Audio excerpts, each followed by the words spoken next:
ಒಂದ್ ನಿಮಿಷ, ಬೆಂಗಳೂರಲ್ಲಿ ಅಗ್ದಕ್ ಸಾಕಾಗಿಲ್ಲ ಅಂತ ಇದ್ಯಾವ್ದೋ ಊರಲ್ಲಿ ಬಂದು ಅಗಿತಾ ಇದ್ರೆ ಏನ್ ಕತೆ? ನಾವು ನಮ್ಮ ಪಕ್ಕದ ರಾಜ್ಯ ತೆಲಂಗಾಣ ಸ್ಟೇಟ್ ಅಲ್ಲಿ ಇದೀವಿ. ಇಟಕಾಲ ಅಂತ ಒಂದು ಸಣ್ಣ ಹಳ್ಳಿ, ಈ ಹಳ್ಳಿಯಲ್ಲಿ ಇದೀವಿ ಇವತ್ತು. ಇಲ್ಲಿ ಏನ್ ಸಾಧನೆ ಮಾಡ್ತಾ ಇದ್ದೀರಾ? ಇದೊಂದು 17 ಎಕರೆದು ಫುಲ್ ಸಿಲ್ಟ್ ಆಗಿರುವಂತದ್ದು ಕೆರೆ ಆಗಿತ್ತು.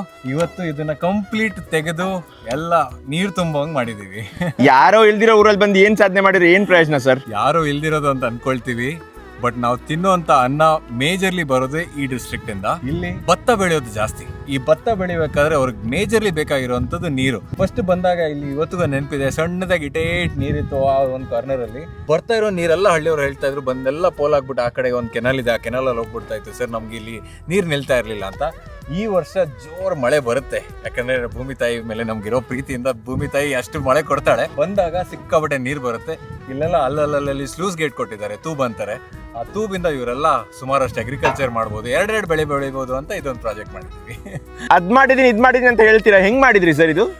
2 ದೊಡ್ಡ ಫೋಕ್ ಲೈನ್ಗಳು, ಒಂದು 5-6 ಟಿಪ್ಪರ್ಗಳು, ಒಂದು 10 ಜನ ಹುಡುಗರು ಎಲ್ಲರೂ ಸೇರಿ 2 ತಿಂಗಳಲ್ಲಿ ಮಾಡಿರುವಂತ ಕೆಲಸ ಇದು. ಹೌದಾ? ಇದ್ಯಾವ್ದೋ ಊರಲ್ಲಿ ಬಂದು ಹಿಂಗ್ ಮಾಡಿದ್ರೆ ನಿಜವಾಗ್ಲೂ ಹೆಲ್ಪ್ ಆಗುತ್ತಾ? ಇಲ್ಲಿರೋ ಎಲ್ಲ ರೈತರಿಗೂ ಹೆಲ್ಪ್ ಆಗ್ಲಿ ಅಂತಾನೆ ಇದು ಮಾಡಿರೋದು. ಬರೀ ನಾವೆಲ್ಲ ನೋಡಿ ಮಾಡಿರೋದಲ್ಲ, ಇದು ಎಲ್ಲರೂ ಇಂಜಿನಿಯರಿಂಗ್ ಆಸ್ಪೆಕ್ಟ್ಸ್ ಹಾಕಿ ಮಾಡಿರುವಂತ ಕೆರೆ ಇದು. ಇದೇನ್ ಬರುತ್ತಾ, ಏನ್ ಸುಮ್ನೆ ಕೇಳ್ತಾ ಇದೀರಾ? ಇಲ್ಲ ಸರ್, ಇದು ಇನ್ಸ್ಟಾಗ್ರಾಮ್ ಅಲ್ಲಿ ಬರುತ್ತೆ. ಹೌದಾ? ಹಾಗಾದ್ರೆ ಇದನ್ನ ನಿಮ್ಮ ಎಲ್ಲಾ ರೈತ ಬಾಂಧವರ ಜೊತೆಗೆ ಮತ್ತೆ ಬರೋ ಎಲ್ಲಾ ಸ್ಟೇಟ್ಸ್ ಅವ್ರಿಗೂ ಶೇರ್ ಮಾಡಿ, ಸೊ ದಟ್ ನಮ್ಮ ರೈತರಿಗೆಲ್ಲ ಹೆಲ್ಪ್ ಆಗಲಿ. ಈ ತರ ಸುಮಾರಷ್ಟು ಇಡೀ ಇಂಡಿಯಾಲಿರೋ ಕೆರೆಗಳನ್ನ ನಾವು ರೆಡಿ ಮಾಡುವಂತ ಪಕ್ಕ ಹೇಳ್ತೀನಿ ಸರ್, ತುಂಬಾ ಒಳ್ಳೆ ಕೆಲಸ ಮಾಡ್ತಾ ಇದ್ದೀರಾ. ಸಿಗೋಣ.